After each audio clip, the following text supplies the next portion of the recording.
What's going on, YouTube? This is Danny Draghi, and I'm not wearing any pants. So feel free to slip into something a little more comfortable and make yourself at home while I attempt to answer the question of, what the fuck is Sonic Mania? This 2017 speedy side-scrolling platformer serves as the 25th anniversary edition of the series, and it's free right now on the Epic's Game Store. Thanks, everyone. I hope you have an awesome day. Wait. Come back. I can do better than that. Take control of Sonic with his new drop dash ability, or Tails and fly around with his Tailicopter. Or a second player can even control Tails while sitting on your lap and help you cheese through those tough boss fights. If you'd like, you can also play as any character solo, including Knuckles, who can climb up walls and glide. There's also an unlockable and Knuckles mode, where Knuckles follows you everywhere, even if you're Knuckles yourself. And that's okay, because Knuckles is such a fun word to say. Go ahead and try it. The original name of the game was called Sonic Discovery, but it was later changed to Mania due to the fact that it was created by maniacal fans of a series who desperately wanted new, old-school 2D Sonic platforming. The storyline ties in with Sonic Forces for all of you who play Sonic for its deep and rich lore. Look, Sega, if that is your real name, collecting gold rings and saving little woodland creatures is all the motivation I need to destroy a shitload of robots programmed by some evil Revenge of the Nerd dickhead. Throw in Amy Rose, maybe a secret ending, and even some chilidogs, and I'll collect all of your stupid Chaos Emeralds too. There are a total of 13 zones, with 5 of them being original and 8 are remixes of classic stages.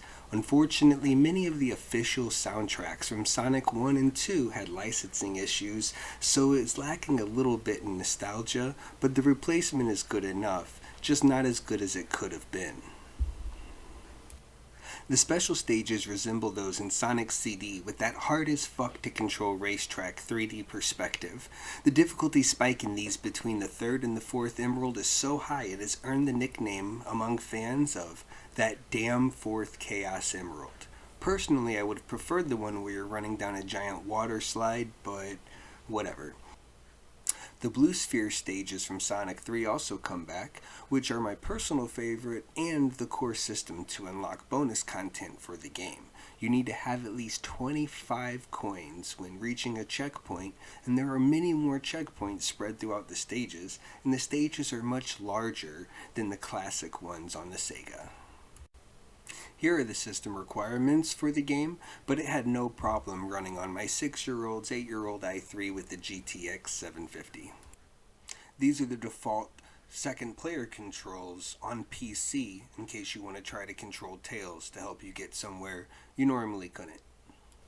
I was actually shocked at how much this resembled the original games that for a moment I thought I downloaded the remake instead of Sonic Mania, but sure enough, towards the end of the first act, Thanos shows up with the Infinity Stone and just like rips a fucking hole in the universe or some shit. Like, I have no idea what's going on, but shit does start to get interesting.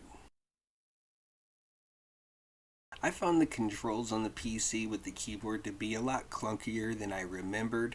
Maybe it would be a lot better if I had a working controller. I also noticed these damn blocks that would squish you were much squishier in this version of the game. Like you didn't even have to be close to getting squished, and it just squished you. And I lost so many lives and got so frustrated I stopped playing a couple of times and had to take a little break and come back, a little woo-saw. Come on, what the hell is that? Another thing they really focused on this game are all the different ways that you go about getting around the map. And of course, they're all unique to each individual zone.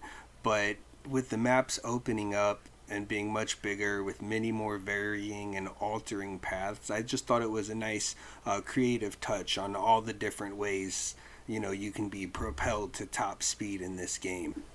Another minor complaint I feel obligated to point out is Something I've always had trouble with at this game is whenever it makes you run upside down for an extended period of time.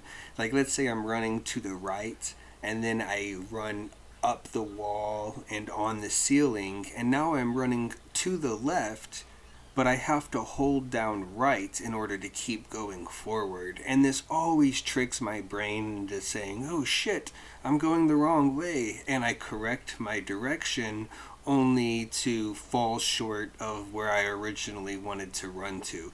Just something that always pissed me off about these games. So, rant over. All in all, I mean, I really love Sonic. If you love Sonic, pick it up. It's free. You'll kill, 5 to 10 hours playing around. Maybe you'll do some online races. I mean, just the boss fights alone in this game is worth the grind and dying over and over and over again to the same spikes if you're like me. But there are some cool new mechanics, like this is the electric that lets you stick to the ceiling, in this stage here. And the fire was really fun, because it helps you avoid the flames from the turrets and so forth. Another thing that's always good, of course, is the co-op. If you have a couple controllers, you can give the shittiest player tails, we all know. There was also some inventive ways that they used these bad guys.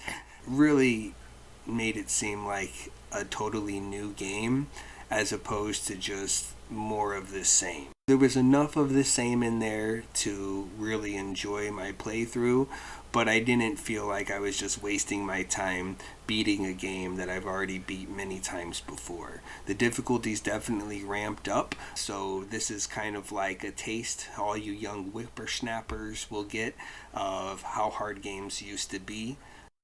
And that is what the fuck Sonic Mania is. Thank you for your time, as always. I do appreciate it. Like and subscribe. Comment below if you care to. And of course, have a wonderful day.